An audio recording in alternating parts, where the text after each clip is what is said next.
everyone, it's me Anjali Verma, your chemistry educator and welcome to our channel. आज की इस video में हम लोग पढ़ने वाले हैं about atomic number as well as the atomic mass, जिसको हम मास नंबर भी बोलते हैं. जो भी NCERT के इंटेक्स एक्सरसाइज के क्वेश्चंस हैं उनको भी हम डिस्कस करेंगे.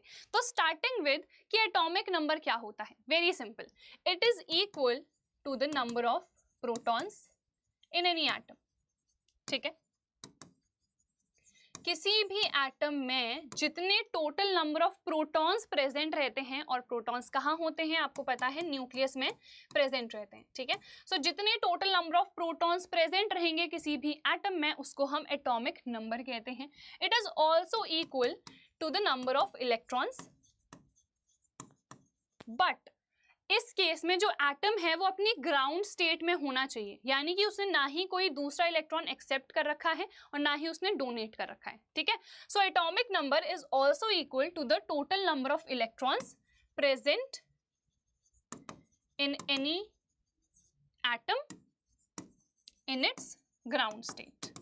ठीक है, ग्राउंड स्टेट समझ में आ गया कि उसने ना ही कोई दूसरा इलेक्ट्रॉन एक्सेप्ट करा है, ना ही उसने डोनेट कर रखा है. ठीक है, देन एटॉमिक मास या फिर जिसको हम मास नंबर कहते हैं, ये क्या होता है, it is equal to the sum of the number of protons and the number of neutrons. ठीक है, जो एटॉमिक नंबर है उसको हम Z से डिनोट करते हैं, जो एटॉमिक मास है या मास नंबर है उसको हम A से रिप्रेजेंट करते हैं.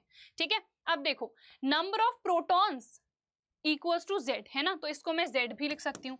तो यहाँ एक फॉर्मूला बन जाता है A equals to Z plus number of neutrons. ठीक है, जो भी हमारे पास सब एटॉमिक पार्टिकल्स प्रेजेंट रहते हैं किसमें, न्यूक्लियस में ना, उन सब एटॉमिक पार्टिकल्स के कलेक्शन को हम न्यूक्लियॉन्स कहते हैं. विच मीन्स न्यूक्लियॉन्स के अंदर दोनों ही आ जाते हैं, प्रोटॉन्स भी और न्यूट्रॉन्स भी. ठीक है, तो इसको हम ऐसे भी कह सकते हैं कि atomic mass is the sum of the total nucleons. ठीक है, समझ में आ गया. तो न्यूक्लियॉन का मतलब क्या है कि it includes all the subatomic particles which are present inside the nucleus, which means जो nucleons है that consist of both protons as well as neutrons. ठीक है, तो यहाँ पर ये चीज क्लियर है. एटॉमिक नंबर को Z से रिप्रेजेंट करते हैं. It is equal to the total number of protons in any atom. ठीक है, एंड ऑल्सो अगर जो एटम है वो ग्राउंड स्टेट पे है, ग्राउंड लेवल पे है, so it is also equal to the total number of electrons. ठीक है, क्योंकि आपको पता है जो एटम है वो इलेक्ट्रिकली न्यूट्रल रहता है, विच मीन्स उसमें इक्वल पॉजिटिव और इक्वल नेगेटिव चार्ज है. तो अगर 5 प्रोटॉन्स हैं तो 5 इलेक्ट्रॉन्स भी होंगे, बट ये ग्राउंड स्टेट की बात हो रही है. ठीक है, अगर उसने एक इलेक्ट्रॉन को एक्सेप्ट कर लिया तो इलेक्ट्रॉन्स टोटल कितने हो जाएंगे, 6 हो जाएंगे, और प्रोटॉन्स तो 5 ही रहेंगे. ठीक है, फिर एटॉमिक मास या मास नंबर को A से रिप्रेजेंट करते हैं. It is equal to the sum of the protons and the sum of the neutrons. ठीक है, चलो, तो अगर हमें किसी भी एलिमेंट को रिप्रेजेंट करना है तो हम इस तरीके से कर सकते हैं. ठीक है, आप इसको ऐसे भी लिख सकते हो.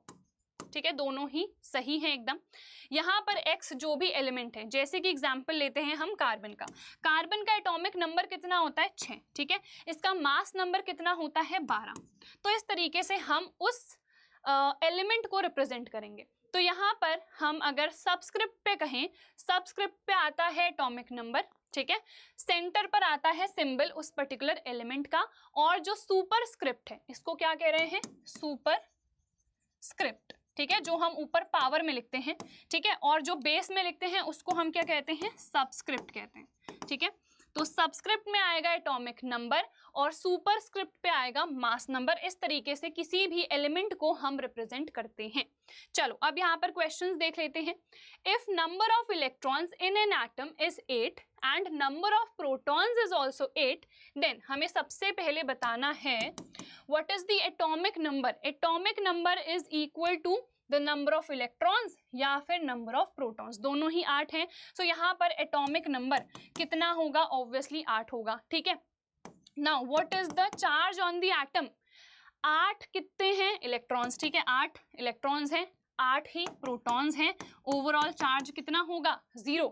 अगर ये गिवन रहता कि 9 यहाँ पर इलेक्ट्रॉन्स हैं और 8 यहाँ पर प्रोटॉन्स हैं, तो ओवरऑल चार्ज कितना होता -1, क्योंकि आपको पता है इलेक्ट्रॉन्स नेगेटिवली चार्ज होते हैं और प्रोटॉन्स पॉजिटिवली चार्ज होते हैं। ठीक है, तो बस इस तरीके से हमको एक क्वेश्चन करना था।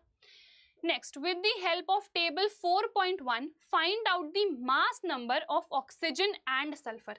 ये है हमारे पास टेबल। ठीक है, तो यहाँ पर हमें ऑक्सीजन और सल्फर का मास नंबर निकालना है। कैसे निकालेंगे? ये है ऑक्सीजन और ये रहा हमारे पास सल्फर।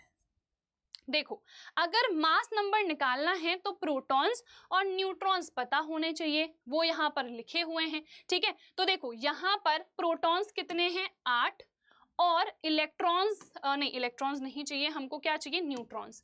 न्यूट्रॉन्स भी कितने हैं 8, तो मास नंबर कितना आएगा 8 + 8। ठीक है, तो 16 आ गया। ठीक है, फिर सल्फर की बात करते हैं, तो यहाँ पर देखो प्रोटॉन्स कितने हैं, यहाँ पर 16 हैं, न्यूट्रॉन्स कितने हैं, यहाँ पर ये भी 16 हैं। ठीक है, तो कितना हो गया 32 हो गया इसका मास नंबर।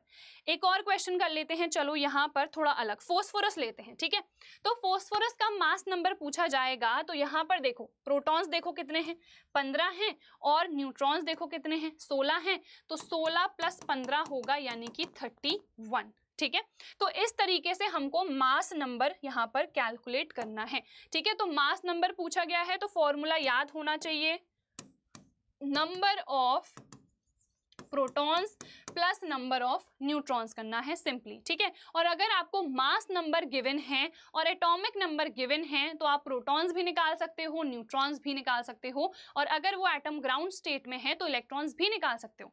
चलो एक यहाँ पर एग्जाम्पल हम लेते हैं, यहाँ पर किसका एग्जाम्पल लें, चलो हाइड्रोजन का लेते हैं 1H3। ठीक है, ये आइसोटोप होता है हाइड्रोजन का, वैसे मैंने प्रीवियस वीडियोस में भी आपको बताया था, जिसको हम ट्राइटियम कहते हैं।